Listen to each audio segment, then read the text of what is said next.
I'm Taylor Brawley. I'll be covering the components planning section of this webinar. For components planning, it is going to go into more detail after you finish your production planning and are able to determine the demands of the products that you need to create. Components are going to be the building blocks that will construct the products that you need to produce.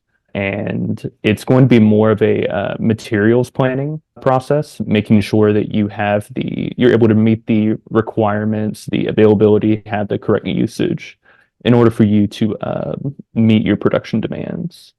For getting started and going into the components planning app pages, you will want to make sure that you have the bill of materials hierarchy and properties set up.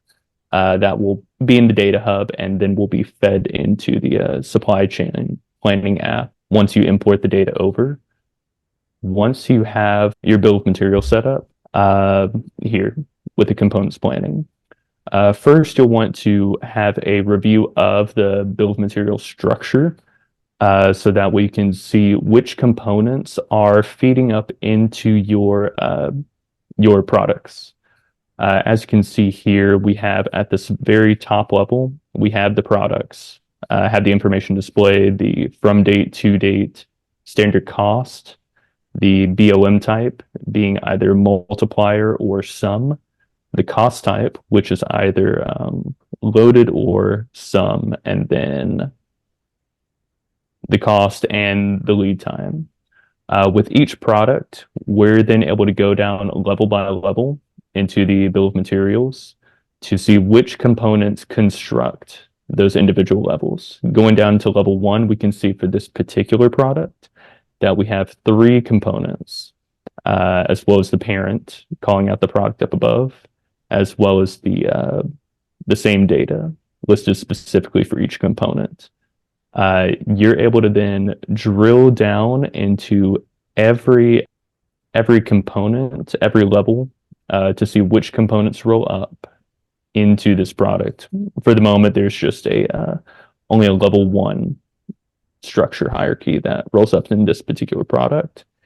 If we were to select, say, a different product, well, we might not have the data that is showing multiple levels, but it will drill down into as many levels as it takes in order to give the full hierarchy, the full structure of the bill of materials. So after reviewing the bill of materials structure, we can then review the component usage and see where our components are being utilized at. We have the total usage at the top, which is going to be the sum of the assembly usage and the component usage. And then drilling further down, the component usage is going to be calculated by the component usage based on the individual levels, as we saw with the bill of material structure. Same with the assembly usage as well. Each of these levels will sum up and total into the assembly usage here. The cells that are highlighted red here are going to be indicative of when the component availability is not able to meet the component requirements. This being that the closing inventory after you account for your opening inventory and your requirements are going to be at or below 0, or opening inventory is going to be at 0, and you still have component requirements that you need to be able to meet in order to build your products. Let's see. If we scroll further down, we have a visual aid here, which will showcase the component to product combinations. This will show you all the usage of each component for each product that it builds into. Further down, we will see the data detailed in a grid format that the visual aid was showing, and we are able to view the assembly usage, component usage, and total usage, depending on selections you make up here. After reviewing the usage, we can then look at the component availability, what we have available in order to plan for our production.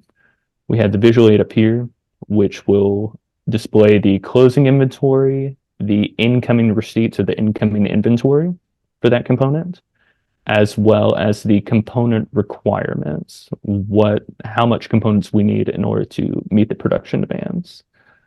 We have the data down here below the graph.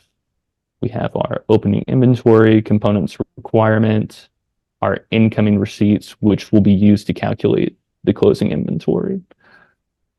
Similar to the page before, we'll see this red conditional formatting, which will show if we are not able to meet the component requirements. As we see here, we have upwards of 1 billion of an opening inventory for this particular component 8, but we have this 2 billion requirement, which would be negative, but Anaplan is going to adjust that to just 0. We won't have a negative inventory.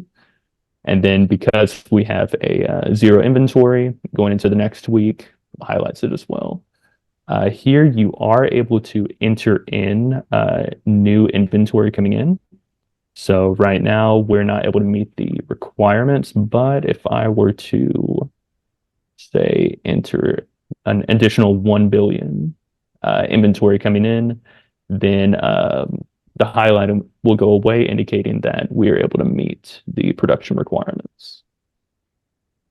Let's see. And then further below, scrolling down, we're able to look at the drill down to see where each component is being used for each product. We're able to see here that this component 8 is going to be used here in this product number 2, 21, and 11.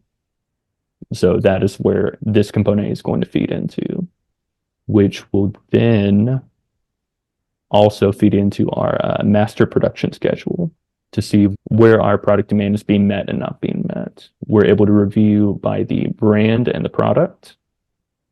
And same conditional formatting will be based on the component availability as before. And then we're also able to further break it down by the product and component combination to see where we might need to have more incoming inventory for the specific component.